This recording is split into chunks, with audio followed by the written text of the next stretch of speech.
Dakle, sledeće nedelje kolokvijum će biti,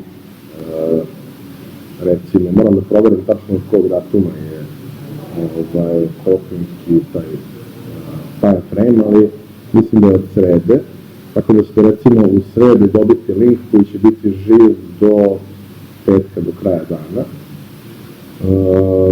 Pitanje će biti Google forma na kojoj ostavljate svoj fakultetski mail na samom početku i popunjavate test do kraja. Test će imati između 20-30 pitanja, neka pitanja će verovatno biti 2 boda, neka će biti 1, uglavnom ukupno test nosi 30 bodova, vaše prisustvo nosi 20, ispit će nositi 50, studenti koji studiraju na daljinu će imati još jedan test koji će se rešavati na kraju semestra, koji će im omogućiti da nadomeste bodove koje bi dobijali za prisustvo ovde.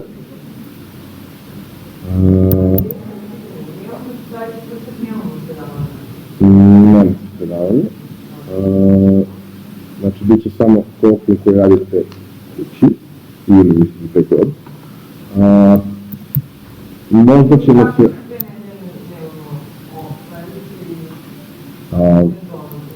Sledeće ne, pa one tamo se vidim. Ne, sledeće. Da. Evo, sledeće pol. Dobro, ajde sad da se samo upišemo. Luka tu, Sidora tu, Natalija tu, Ana tu, Svetlana tu, Anita tu, Uroš nije tu,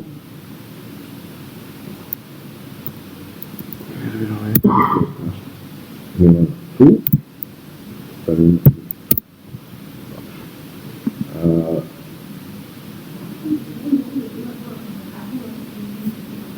Ne prisjećam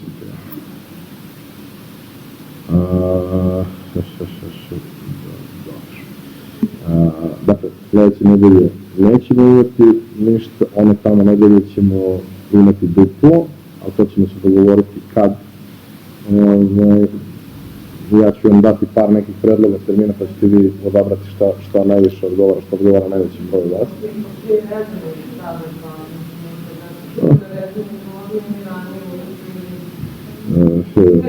Ja ne mogu ranije ujutru. Mislim, možda mogu, ajde vidjet ćemo u zavisnosti od toga kakav bude raspored sala koji možemo da dobijemo, uklopit ćemo se, ne bi trebalo da bude problem. Dobro. Znači, što se tiče ovoga od danas, sledeća nedelja je kolokvijum. To je, da. Jeste.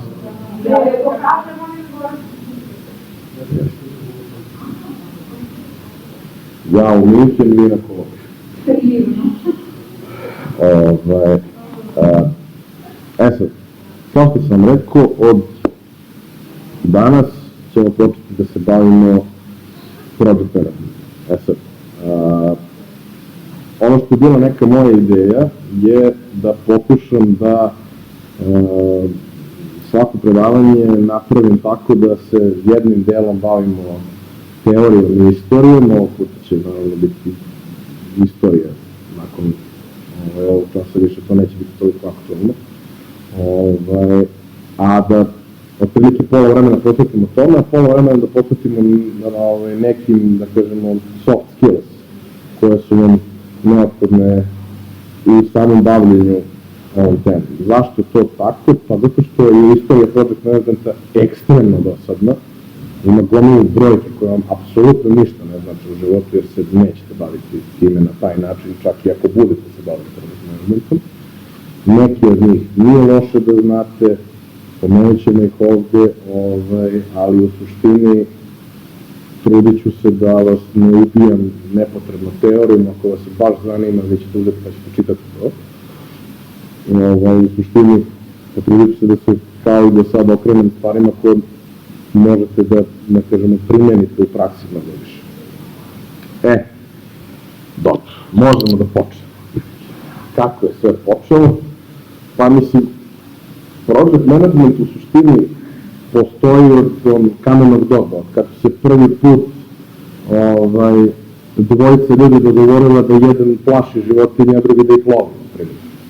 Čim je bilo neke podele posla, čim je bilo neke podele resursa, čim je bilo neke organizacije u celoj priči, postoji i nekakav project management. Međutim, kao nauka i kao standardizovana stvar, on postoji relativno kratko.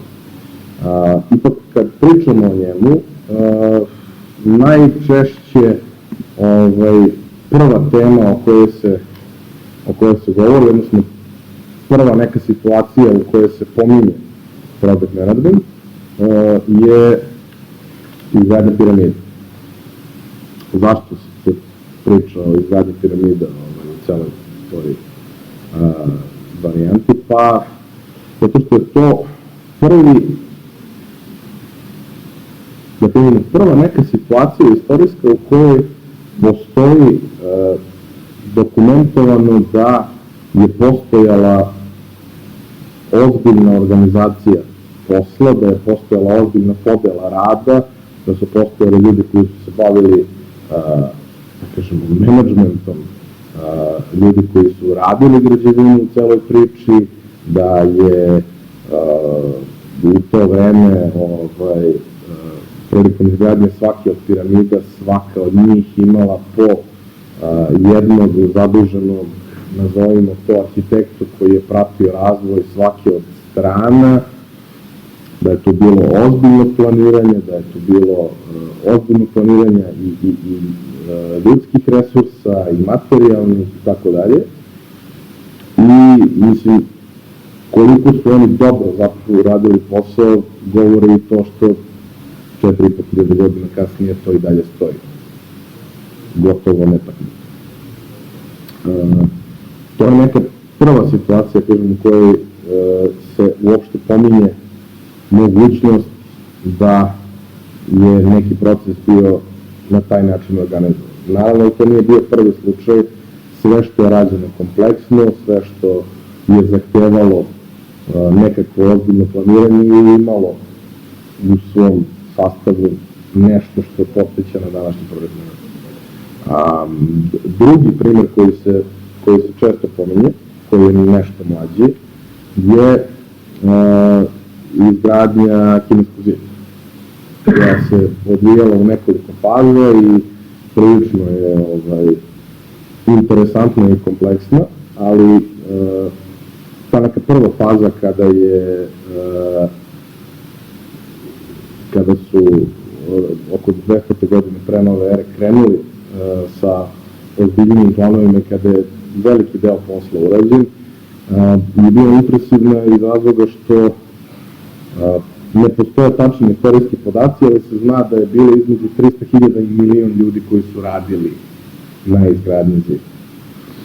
To je neka prva situacija u kojoj opet postoje spisi koji kažu da je rad bio organizovan i podeljen u nekoliko grupa i da su zapravo kompleksniji deo posla radili vojnici, da su klasične, ali ne preterano teške fizičke poslove radili civili, a da su najteže poslove radili kriminalci, odnosno robijaši. Opet, izgradnja je trajala beskonačno dugo i sve što usto ide, ali uz dobro planiranje oni su uspeli da naprave nešto što je i dan danas čitavo, nešto na čemu se narednih 2000 godina radilo na održavanju i na proširivanju, ali da kažem, osnova je postavljena pre skoro 2200 godina. godina, odnosno pre više od 1200 godina. To su prva dva primjera, od njih se uvek počinje, međutim, naravno, oni nisu, da kažemo, prava stvar, odnosno nešto što bi se moglo podvesti pod neke moderne osnove project management. Ono gde se prvi put pojavljuje ovo u ozbiljnijoj formi je period industrijske revolucije, kada je trebalo napraviti planove kako da uklopimo ručnu i mašinsku proizvodnju po prvi put u nekom ozbiljnijem obimu. To je rađeno bukvalno od slučaja do slučaja i ono što karakteriše taj neki period i prilike koje su tada bile je nedostatak bilo kakve standardizacije bilo čega. Njihov najveći problem tada je bio što zapravo između ostalog nisu imali ni standardizovane mere, ne zna šta, pa niko ni u jednom trenutku nije mogo da utvrdi koliko nečega zapravo postoji, jer se bukvalno mere su se razlikovale od sela do sela. Francuska po tom pitanju bila najekstremnije i u 18. i 19. veku postoji spisak od preko 1000 različitih sistema, preko 1000 različitih mera u okviru onih nekih najosnovnijih veličina koje su tada merene, a to su dužina, masa i slične stvari, gde se vrlo često dešava da u dva susedna mesta jedna veličina ima zapravo različite dimenzije. Sa industrijskom revolucijom je došla standardizacija, a nakon toga prvi neki, da kažemo,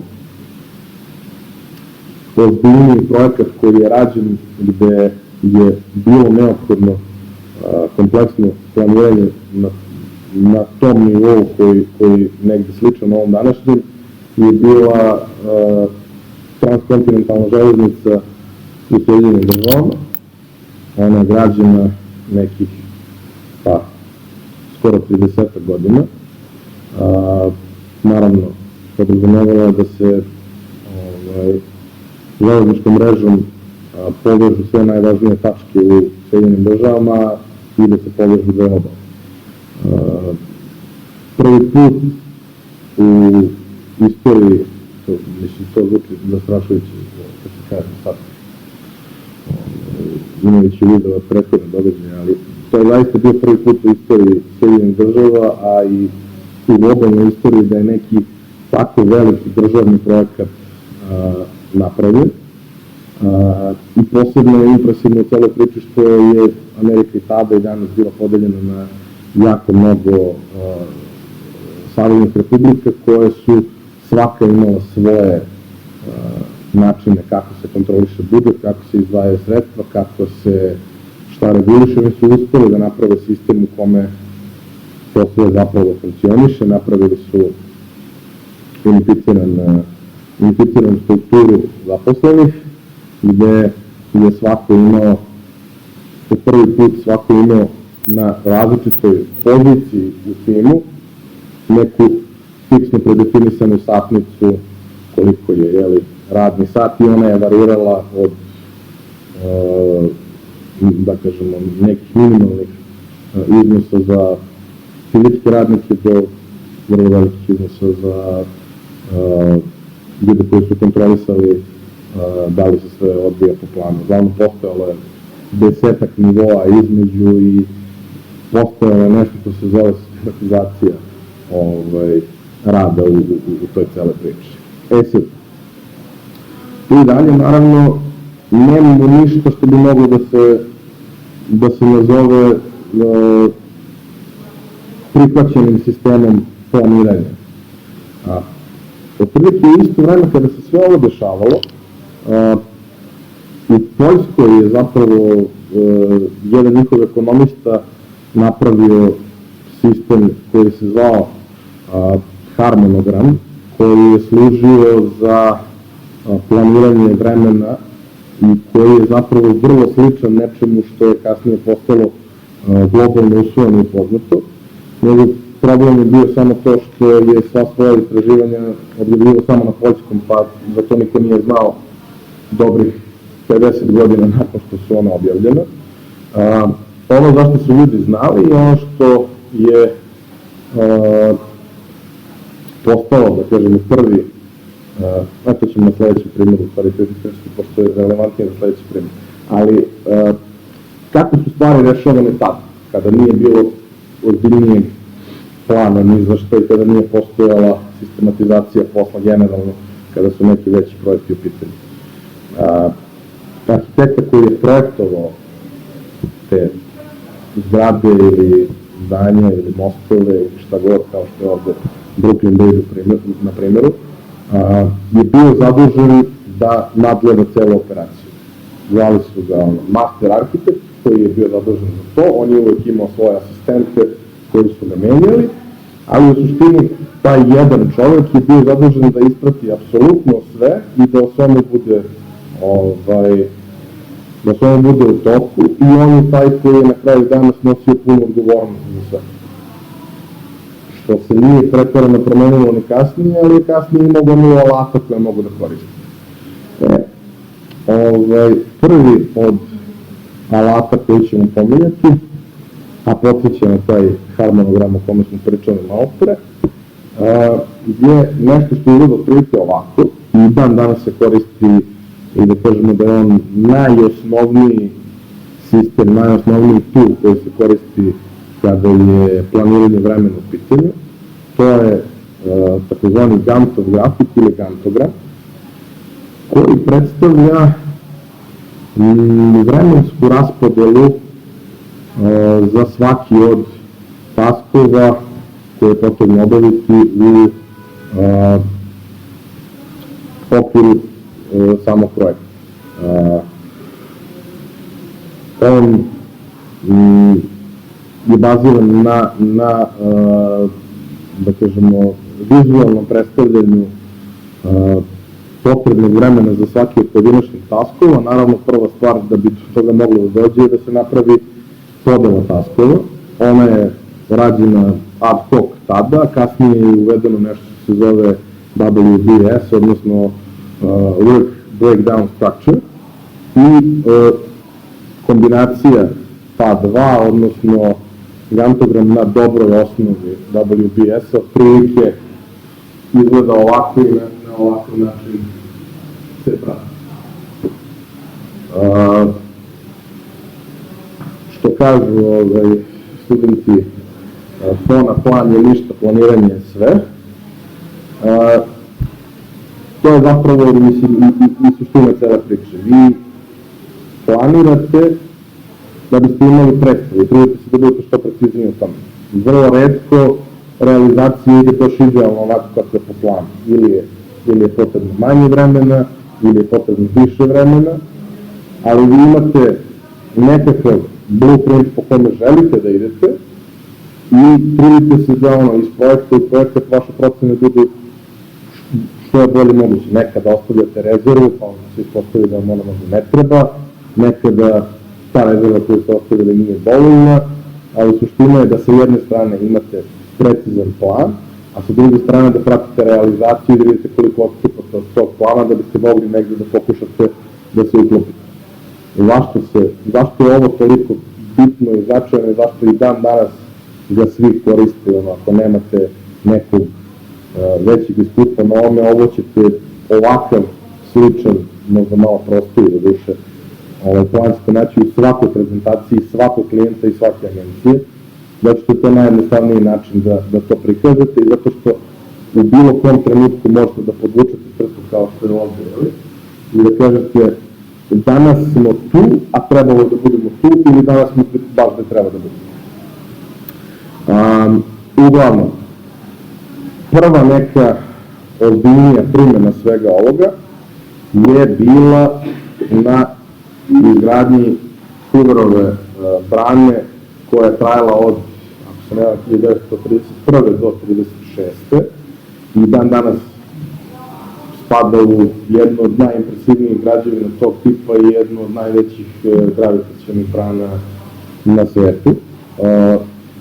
Zbog kompleksnosti projekta prvi put su neke dodatne metode razvijene koje su nakon toga usavršavane i mislim kada gledate kako su se stvari odvijele u project managementu i njegovoj istoriji, ono što ćete primetiti i što je prilično bitno, uvek su, da kažemo, velike organizacije bile zaslužene za to što je nešto nastalo i što se nešto radi.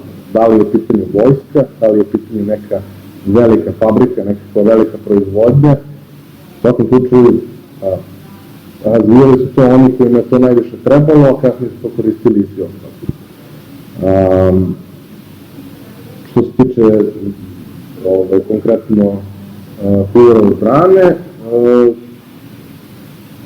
ne znam da li tu ima još nešto interesantno da se kaže, osim da je u to vreme taj projekat bio najgrandiozniji projekat tog tipa i ono što je dosta bitno, recimo neke od stvari koje su tada razvijene, koje su tu korišćene, kasnije su korišćene u Manhattan projektu i u kompletnoj industriji vojnoj tokom Drugog svjetskog rata sa strane Saveza. Nemci su naravno imali svoje planove i svoje standarde, ali smo se izgubili, ja to će da nije bilo mnogo dobro.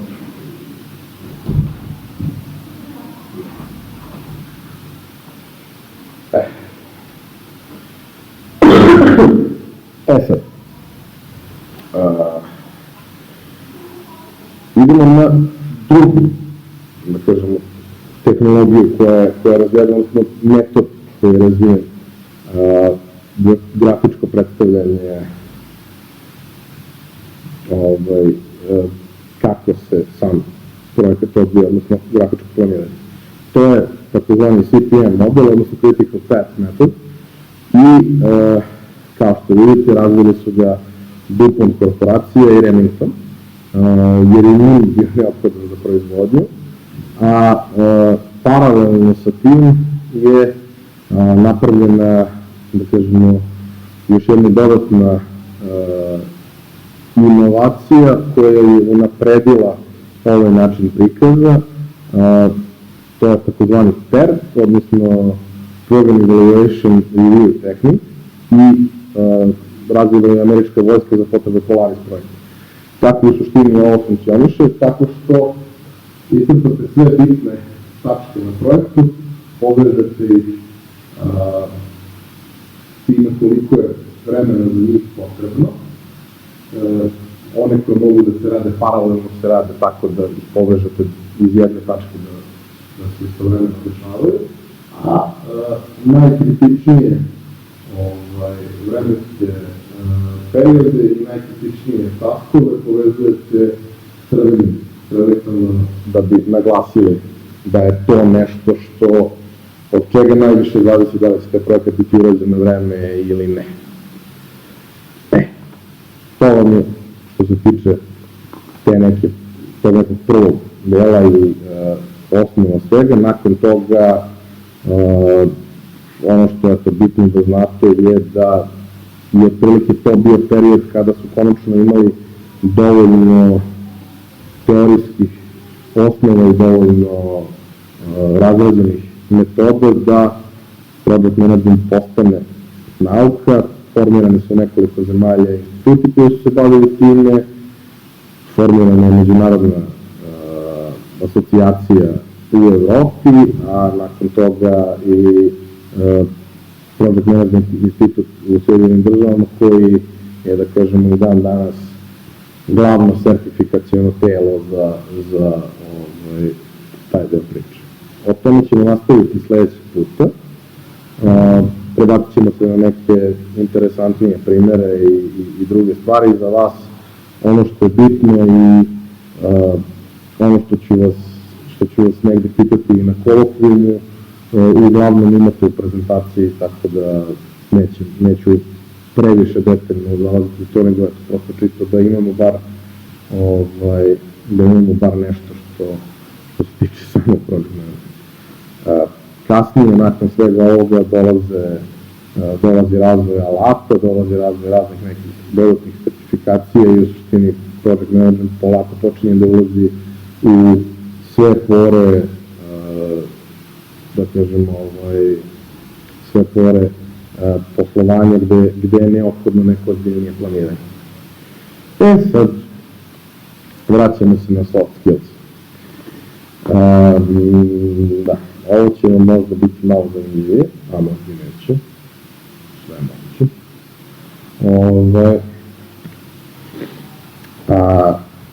To je, mislim, činjenica je da u poslu kojim se project manager bavi, otprilike 80% vremena se bavite komunikacijom. I, mislim, to je dosta zahtevno.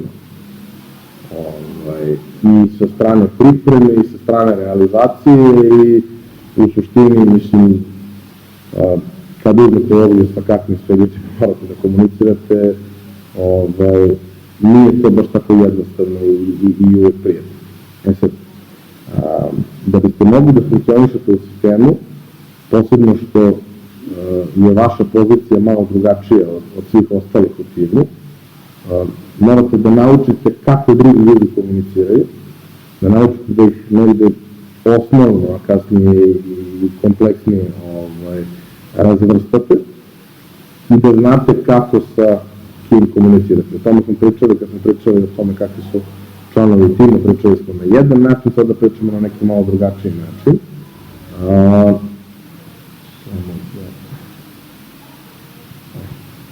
Pričamo na neki malo drugačiji način. Pričamo kroz to kako u okviru jednog tima, kakvi sve profili ljudi postoje. I kakvi načini komunikacije postoje. To često nije u korelaciji sa onim o čemu smo pričali, to je da ne znam, ljudi koji više znaju imaju više samopouzdanja i direktniji su u komunikaciji, možda su agresivni u komunikaciji, ne mora da znači. Postoje mnogi ljudi koji ne znaju ništa, ali ih to ne sprečava da budu jako neprijatni i bezobrazni i da misle da znaju sve. Uglavnom postoji, ne kažemo, neke tri osnovne podele, kako postoji komunikacija, mislim podela na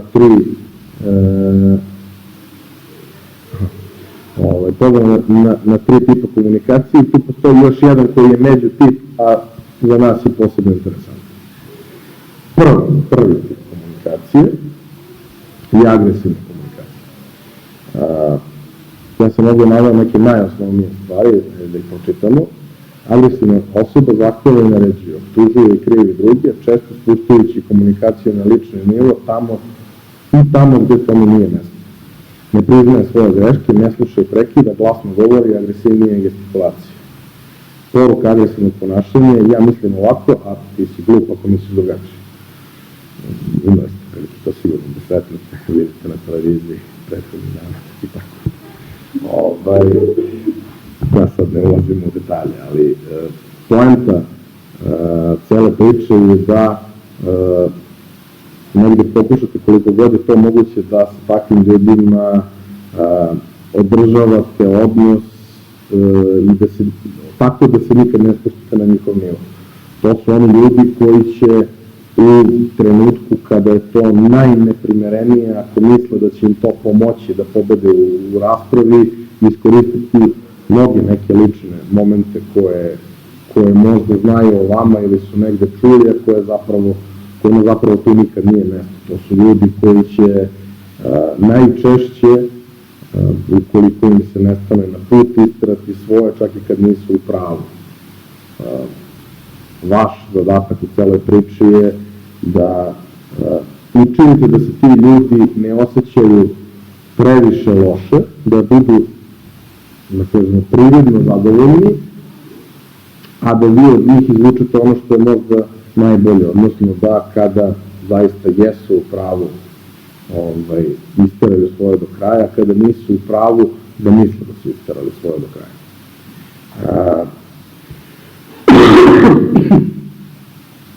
Kako je sama industrija takva da ima mnogo introvertnih ljudi,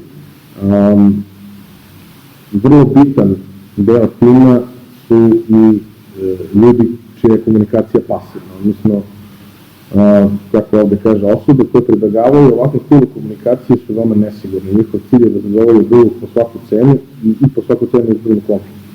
Pasivna osoba izbegava raspravu, uglavnom ćuti ili mnogo priča da ništa ne kaže. Ne izražava svoje mišljenje, brzo priznaje grešku i često se izvinjava. Govori tiho, većinu vremena ne gleda u oči. Poruka pasivnog ponašanja je ono što ja mislim je nebitno, ti si jedini koji nešto zna i koji je vredno slušati. Ono što nas, da kažemo, uči praksa prethodnih decenije je da su u mnogim timovima introvertni ljudi upravo možda i najvažniji članovi tima.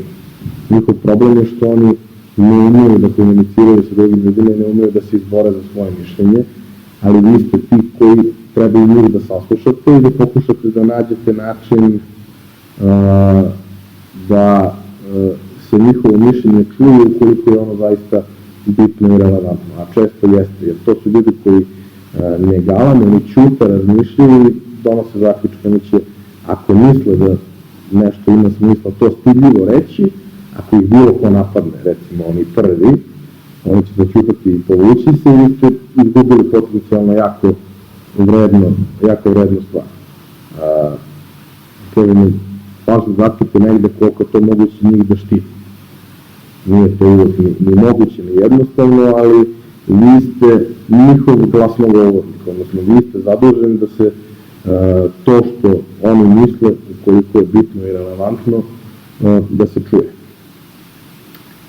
Sad, trik je u tome što, dakle, postoje ova dva osnovna tipa, postoji i treći, a njemu ćemo na kraju, a postoji i jedan koji je, kako to obično biva u evoluciji, pokupio najgore iz oba. I to su ljudi čija je komunikacija pasivno-agresivna. Pasivno-agresivno ponašanje generalno karakteriše pasivno suprotstavljanje zahtevima radnog i socijalnog okruženja, praćeno je odugovlačenjem, tvrdoglavošću, mrzovoljnošću i neefikasnošću. Ovako ponašanje potiče od nesposobnosti da se ljutnje i frustracije izlaze na zdrav način. Poruka pasivno-agresivnog ponašanja je u redu, razumem kako god, a misleći u sebi hiljadu lepih stvari. Ovo su ljudi sa kojima je u suštini najteže raditi. Oni su uvek, kada nisu zadovoljni, a nikad nisu zadovoljni, je to prosto način na koji oni funkcionišu. Oni uvek pokušavaju na neki način da potkopaju tim. Jako je teško dovesti ih u situaciju da budu korisni članovi društva, tako kada koristan deo tima. Mogu da budu potpuno genijalni, ali ljudi koji su duboko nesrećni svojim životom neminovno to šire i na sve ostalo. Na vama je da pokušate da ih lokalizujete, na vama je da pokušate da se sprijateljite sa njima, da izvučete, ako jesu već nezadovoljni, a to kriju, u vezi čega su nezadovoljni, pa da pokušate eventualno da nešto uradite na tom planu, odnosno na vama je pre svega da radite damage control, koliko je to moguće. Kažem, za svaki tim su bukvalno kao migrena i uvek ih ima i ne možete da izbrinete tako nešto. Takođe, svaki od ovih tipova prethodnih može da sklizne u ovako nešto u zavisnosti od toga kako se situacija odvija. Ukoliko pasivna osoba dovoljno dugo akumulira nezadovoljstvo, velike su šanse da se pretvori u nešto ovako. A, mislim, verujte, ne želite da radite s takvim ljudima.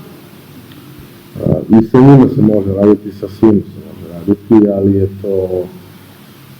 To su osobe sa kojima kada napravite razgovor jedan na jedan, posle toga idete da spavate ili da pijete ili da se upijete. Pa vam ja ne preporučujem tako nešto. I postoji nešto što se zove asertivna komunikacija i što je u suštini idealan način komunikacije ili nešto na čemu vi morate da radite. Znači sam stavio Bruce Willis ovde, zato što ja verujem da šta god da se dešava, koliko god da je veliki problem, on kad bi se pojavio, on bi se sve dogovorio. Prosto mislim, koliko god da sam nervozan, da se on pojavi i kaže idemo na pivo, ja ne postoji način da kao pogledam bol. Šta je poenta asertivne komunikacije? Poenta asertivne komunikacije je da aktivno slušate. Šta znači aktivno slušati? Pa znači slušati sa pažnjom i učestvovati na način na koji je konstruktivno. Ljudi koji asertivno komuniciraju, poštuju druge, ali traže to i za sebe. Jasno, konkretno i direktno govore, kritikuju ponašanje uz uvažavanje ličnosti. Znaju da pohvale druge, preuzimaju odgovornost, spremni su da se izvine, iskazuju svoje očekivanje i osjećanje. Znaju da tolerišu neprijatnost, gledaju u oči i izražavaju osjećanje, glase, prilagođen situaciji. Poruka asertivno ponašanje je ovako, ja mislim, ali mi je važno i šta ti misliš. Ali to nije bullshit. Znači, ukoliko lažete ljudi da vam je stalo šta oni misle, morate mnogo da vežbate da mnogo dobro lažete. Jer u suprotnom samo pravite veći problem nego što zapravo imate u tom trenutku. Ljudi koji su nezadovoljni obično znaju prilično dobro da pitaju ponašanje i karakter i znaju da procene ako ih lažu. Ovdje je situacija takva da se vi zaista pokušavate da se postavite tako da prema svima budete fair. Nikome ne povlađujete, prema svima ste fair i jako je važno da ličnim primjerom pokažete kako se treba u kojoj situaciji postaviti. Šta to znači? Pa to znači da ako napravite problem, ako napravite pogrešnu procenu, ako usmerite priču tamo gde ne treba, treba odmah jasno, glasno da kažete šta se desilo, da je nastao problem, treba jasno da kažete ja sam kriv, izvini, šta god, sve što je potrebno u tom trenutku, bez očekivanja da će problemi sami od sebe da se reše, jer neće, se nikad ne dešava, sa vrlo jasnom i direktnom porukom ja sam kriv, pogrešio sam, nisam imao lošu nameru, ali sam pogrešio, izvini, hajde da vidimo šta možemo da uradimo da spasimo situaciju. Ako ste fair prema drugoj strani, ako je druga strana normalna, nećete imati neki preterano veliki problem. Ako druga strana nije normalna, a potrebna vam je, nađete način da bude zadovoljan dok ne rešite problem, a za dalje vidite kako rešiti tu komunikaciju dugoročno, jer to dugoročno može biti samo problem. Pošto sve stvari gledaju jako zanimljivo i jasno na nekih planima, ovo je neki prikaz ova tri osnovne tipa komunikacije. Dakle, asertivna komunikacija uzima najbolje iz oba sveta i nudi vam mogućnost da upravljate komunikacijom sa drugim ljudima. Naravno, uvek postoje situacije u kojima je druga osoba takva da je jednostavno nerazumna i šta god da vi uradite, ne možete ništa da promenite, ali ako vas je 10 u prostoriji i ako se vi ponašate fair, pristojno, korektno, ispravno u svakom smislu, a ta osoba se ponaša tako kako se ponaša, ostalih 8 ljudi će biti svesni toga da je ta osoba kretena. Dobro. Sad imamo temu sad imamo još jednu temu koja je, da kažemo, donekle interesantna, naslanja se na ovo, a to je, pominjali smo to, svaki pojedinac može imati neki cilj. I svaki pojedinac u timu isto tako može imati neki svoj specifičan cilj.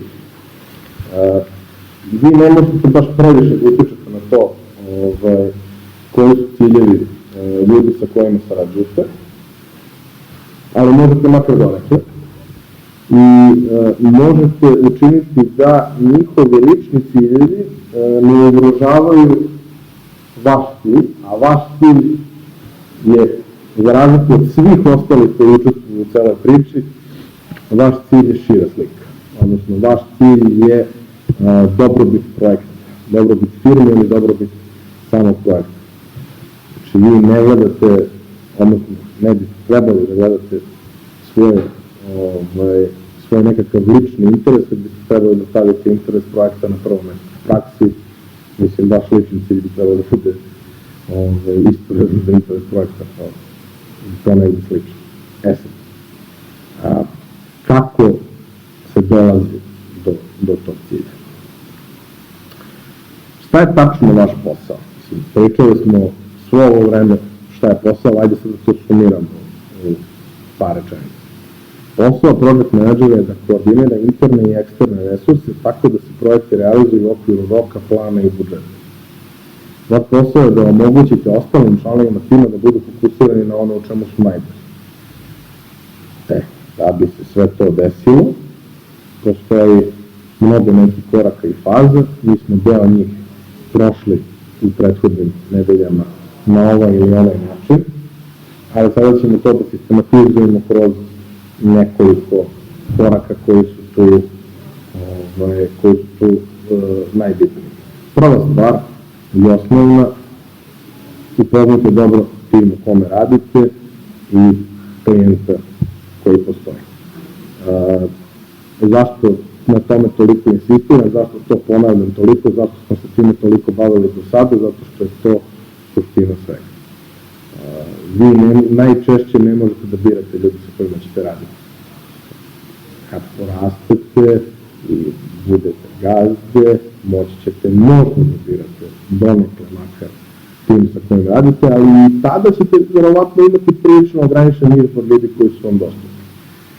Kada radite sa timom koji je neko drugi selektirao, morate da pokušate da iz njih izvučete maksimum. Da biste mogli da iz njih izvučete maksimum, morate dobro da ih poznate. Morate da znate kako koga od njih da motivišete, na koji način sa kojima njih da komunicirate, šta su njihove slabosti, gde postoje problemi. Recimo, ne znam, možete imati neko ko je fantastičan, ali ne može da multitaskuje. Jednostavno ne može. On nema sposobnost da razmišlja o više od jedne stvari u tom trenutku. To je okej. I vi morate da multitaskujete za njega. Vi ste ti koji morate da planirate njegovo vreme i resurse i da kažete, okej, danas ćeš se baviti prvim projektom i bit ćeš 100% fokusiran na to, sutra ćeš se baviti drugim projektom. Ili ćete mi reći, danas ćeš se 4 sata baviti jednim, 4 sata se baviti drugim, to je već nešto što je stvar vaše procene, ali to je recimo primer stvari o kojoj morate da vodite računa. Takođe, bez obzira što postoje tilovi, bez obzira što postoje podsjetnici, bez obzira što postoji gomila načina da neko isprati šta su sve zadaci koji ga čekaju, ljudi to ne rade. Developeri vrlo retko prate bilo šta osim onoga na čemu trenutno rade. Vi ste ti koji morate da ispratite da li je on i da proverite sa njim da li je video, kada može da počne, da li već u startu imate problem da ne možete da počnete na vreme, pa morate da menadžujete drugačije razvoj cele priče ili da odmah tražite klijentu više vremena. Uglavnom, poenta je da u prvom periodu morate najviše da radite na tome da upoznate ljude sa kojima radite i da napravite sebi nekakvu jasnu sliku za svaku od njih, koje su njihove prednosti, koje su njihove mane i kako da maksimalno istaknete prednosti, a što više sakrijete mane, barem kad su rezultati u pitanju. Druga stvar, ako ulazite na projekat koji već postoji, odvojite neko vreme da se upoznate sa njim što detaljnije moguće. Ukoliko pokrećete, odnosno dolazite na projekat koji je u nastanku, iskoristite period pripreme za to da maksimalno upoznate kako taj projekat zapravo treba da izgleda. Što znači? Klijenta pitajte sva pitanja i pod pitanja, dok vam svaki element toga ne bude jasan, ljudima sa kojima radite, takođe postavite gomilu pitanja, niko od njih ne voli da odgovara na ta pitanja, ali mu je lakše da odgovara na pitanja nego da prepravlja ono što radi.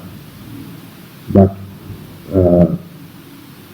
u startu je zadatak da pokušate da stvari razjasnite do kraja, da za sve dobijete feedback, jer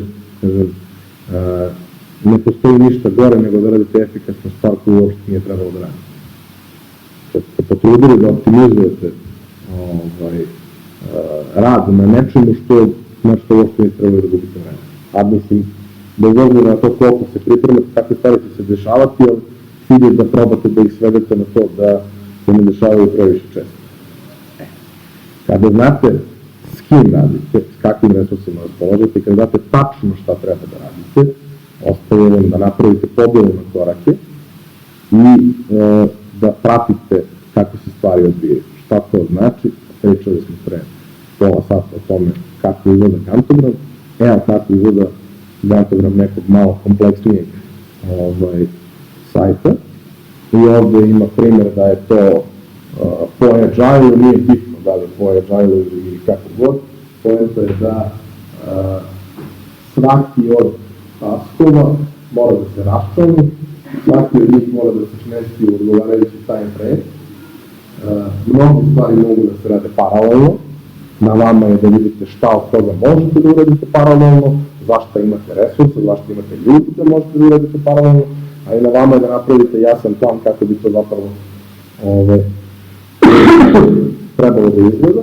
Kada ga napravite, prođete sa svojim timom taj plan, potvrdite da je to ok, pošaljete na klijentu, klijentom onda razrađujete dalje detalje, sad kada razgovarate sa timom vidite da li negde imate prostora za manevre, eventualno koliko klijent bude želao da bude ranije i tako dalje. Vidite gde postoji prostor, gde ne, jer ne znam, ako imate da launch mora da bude 1. maja, ne možete da pustite aplikaciju 5.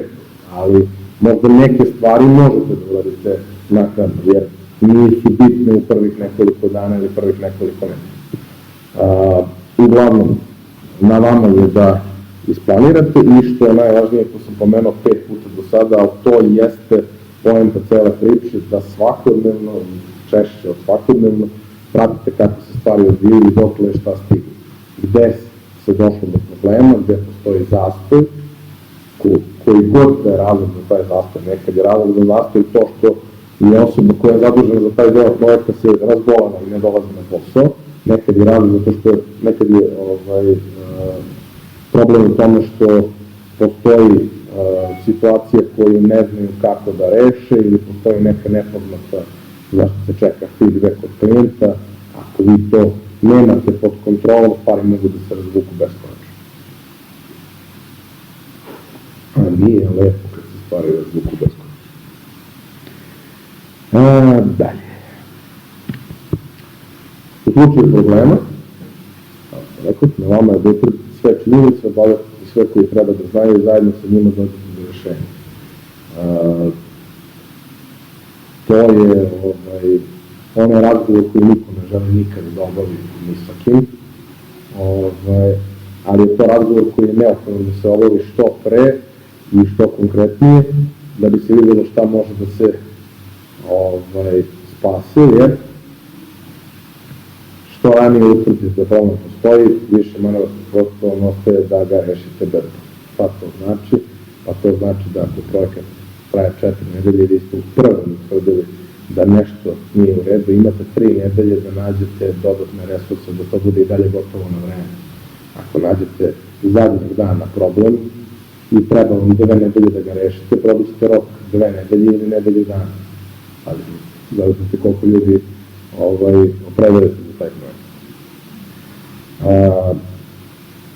Ono što je isto bitno, to je način na koji ste organizovali da stvari funkcionišu.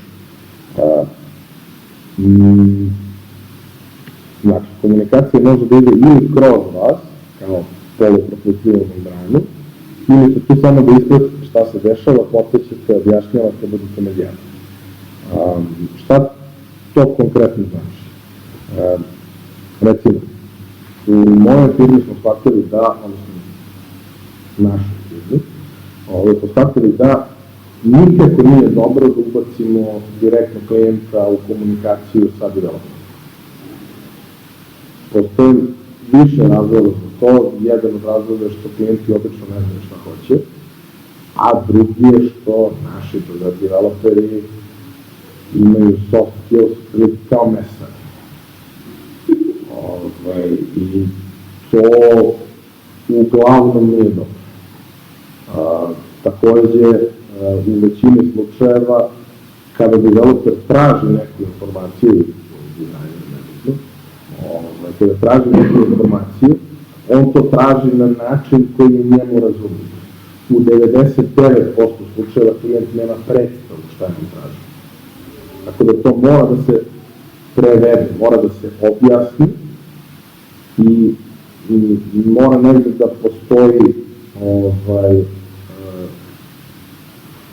taj trenutak gde vi kao u autostopičnom dičutu s galaksijom stavite ribicu u uho i ona vam prevodi sve jezike. Tako, vi ste ti koji prevodite tim ljudima međusobno da mogu da komuniciraju.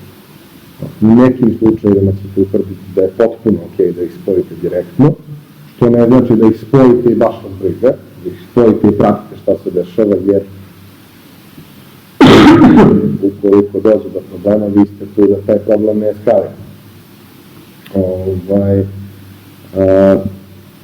Poenta je samo da u svakom trenutku, a to opet dolazi i sa iskustvom, pratite i izaberete pravi način i kanal komunikacije i na taj način postignete da, kažemo, što efikasnije to sve funkcioniše.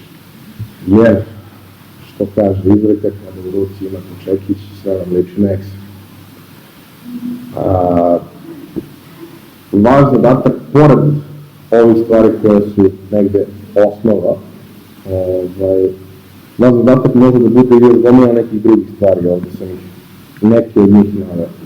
Od vas se može očekivati da sastanete sa klijentom, pripremate dokumentaciju, pripremate ponude, procenu troškova i rokova, pripremate i crtate wireframe-ove, pišete prateću dokumentaciju tokom projekta, izveštavate sve strane i još 1000 lepih stvari. Mene se nije dešavalo da me klijent moli da babysituje nekog, ali znam slučaje da se i to dešavalo.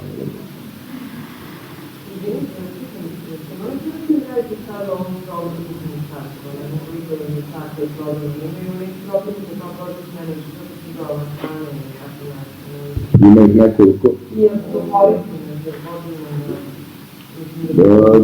Mislim, svaki kompleksni projekat zahtjeva neki tool.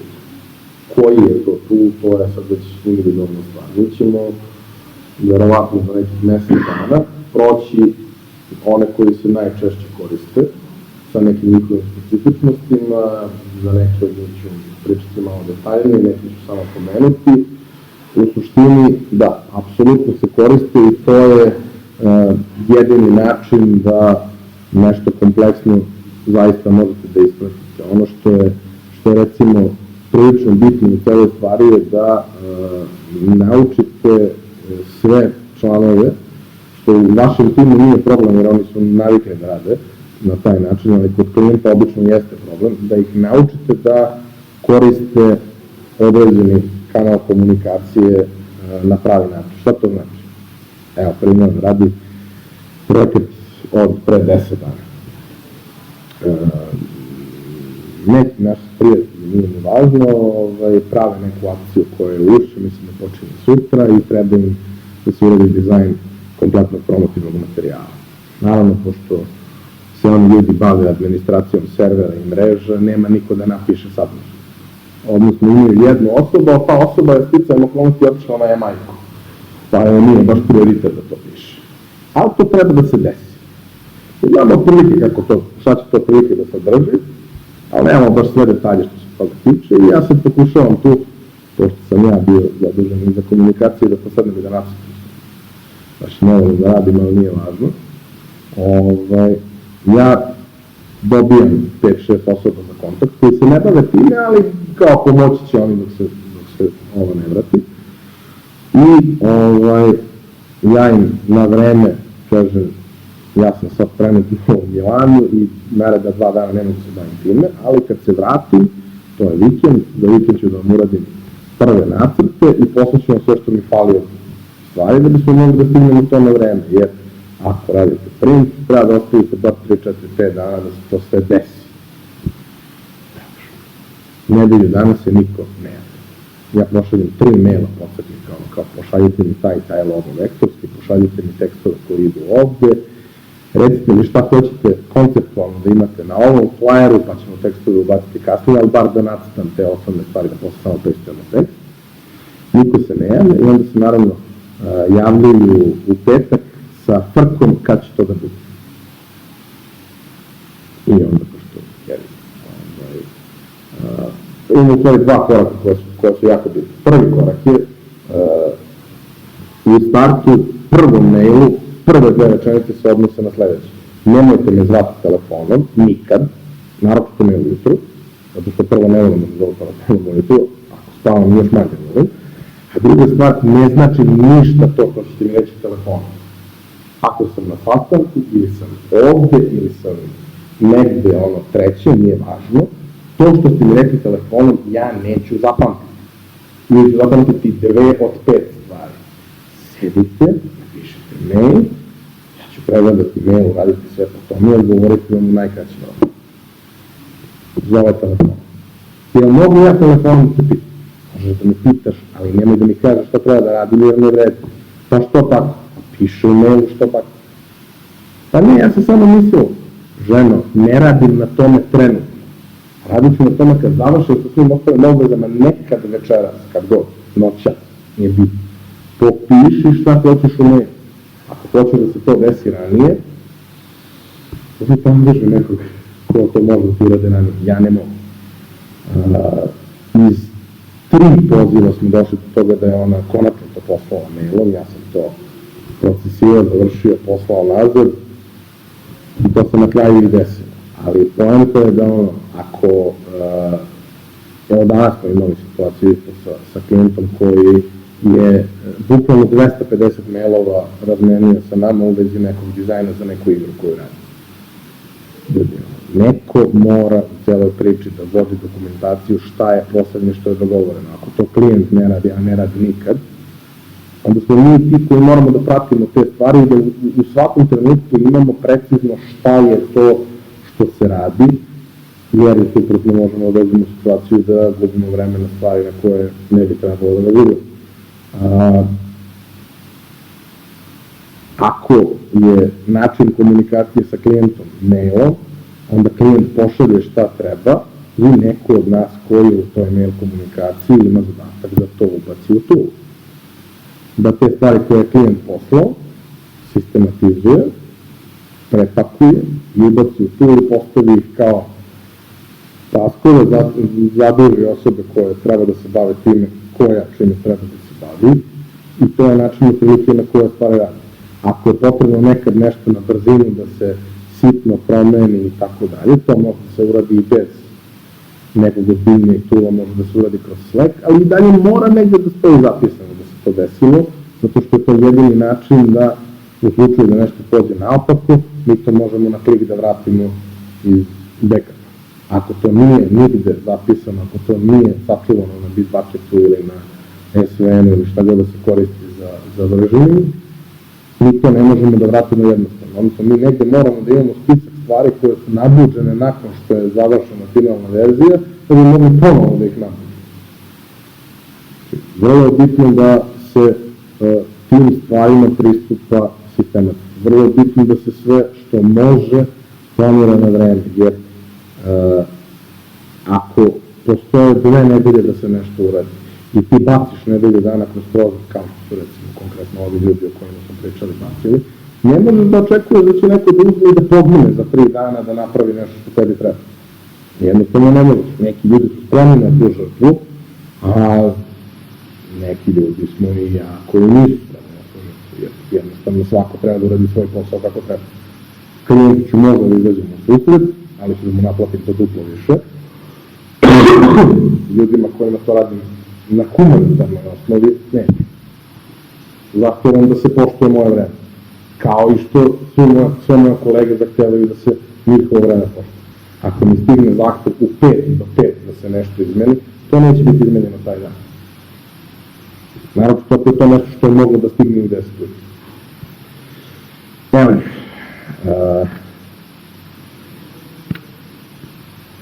Ja volim stisla, doduše ne volim koji isto volim mnogo više. Ali volim te neke momente. Ovde kaže, ne znam isto da vas ne jeste, ali kao da pitam mamu gde drže motorne teste. Pa kao, nemam. Kako ih nemam? Pa nemam. Pa kako onda da vežbam žonglirati? Ne morate baš da vežbate sa motorne teste. Poenta je da vežbate sa nečem što je neolomljivo i što ne može da vas povredi, pa ako dođete baš u situaciju da morate da radite sa motornim testerama, da to ne bude baš prvi put da se susrećete sa žongliranjem. A možete probati sa testerama. Tema. Reč je stanje poznatih reči izraza. Medijator je specijalno obučena osoba, u zaradi neutralna strana, za posredovanje u konfliktu medijatora. Medijator nije sudija, nije arbitar i nema pravo da savjetuje stranu. Idealan ishod medijacije je postizanje sporazuma. Šta to znači? Pa to je ono kad imate, mislim, to je vaš položaj u celoj priči. To je ono kad imate 2 strane koje se ne razumeju i vi ste tu da pokušate da nađete način da jedna drugu razumeju i jedna sa drugom postignu nekakav dogovor ili sporazum. Vi ste ti koji treba da pokušate da izvučete ono ljudsko iz njih i da pokušate da napravite da to funkcioniše. Arbitar je drugačija pozicija da ga nemamo kao obojeno, ali mislim, arbitar je tu da donese sud, da pokuša da bude objektivan, ali da donese sud ko je u pravu. U medijaciji nema ko je u pravu. Ne postoji ko je u pravu. Niko nije u pravu. Mislim, ako je došlo do medijacije, obe strane imaju neki ozbiljan problem. Ali vi ste tu da pokušate da im omogućite da se međusobno razumeju. Druga stvar koja se pomenuli je wireframe.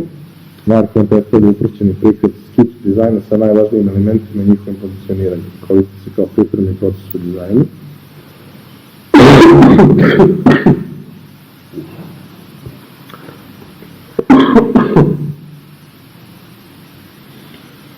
Možda ne bude prikogušen. Koristi se kao pripremni proces u dizajnu, postoji mnogo vrsta i podvrsta, ali njegova suština je u tome da vam omogući da klijentu predstavite nešto bez da je neko proveo previše vremena baveći se time. To je brza skica koja bi trebala da mu kaže, vidi, to otprilike izgleda i radi ovako.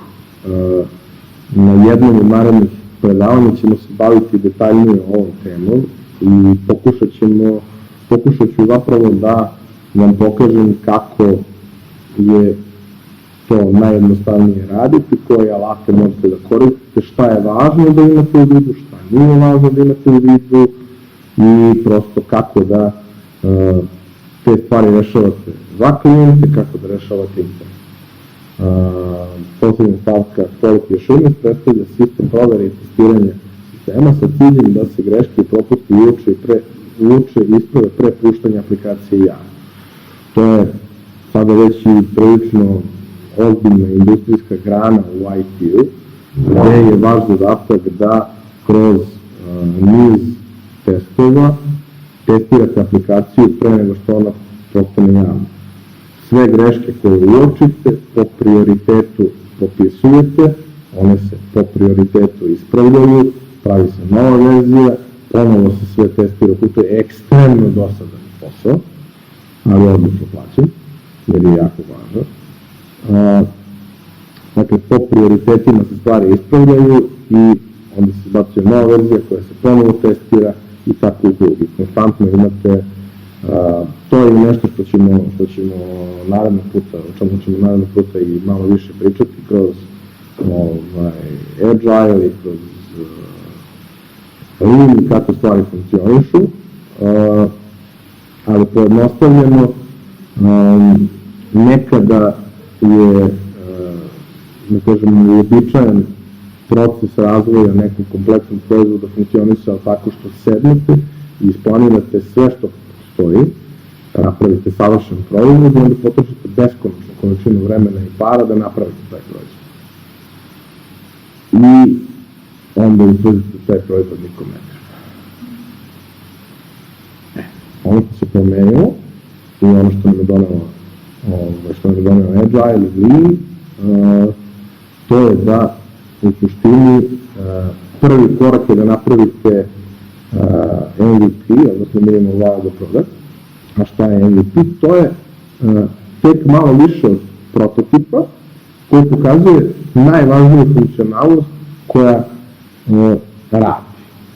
Na osnovu toga što ste napravili, testirate javnost, da li je to ljudima interesantno, da li to ljudima treba, da li ima smisla da dalje razvijate ili ne, da li ima smisla da u tom trenutku pilotirate u odnosu na ono što ste inicijalno zamislili, ali trudite se da sa minimalnim resursima već dođete do nekakve povratne informacije, da biste u naredne 3, 4, 5 iteracije došli do nečega što bi se moglo nazvati finalnim proizvodom, ali tada već imali neku bazu korisnika i već neko iskustvo o tome šta korisnici u vašem proizvodu misle i koji su neki naredni koraci i naredne stvari koje trebaju da se razvijaju. Dakle, od jednostavnog ka kompleksnim, a ne tako što se napravi nešto što je beskonačno kompleksno, pa se onda utvrdi da za to ne postoji tržište.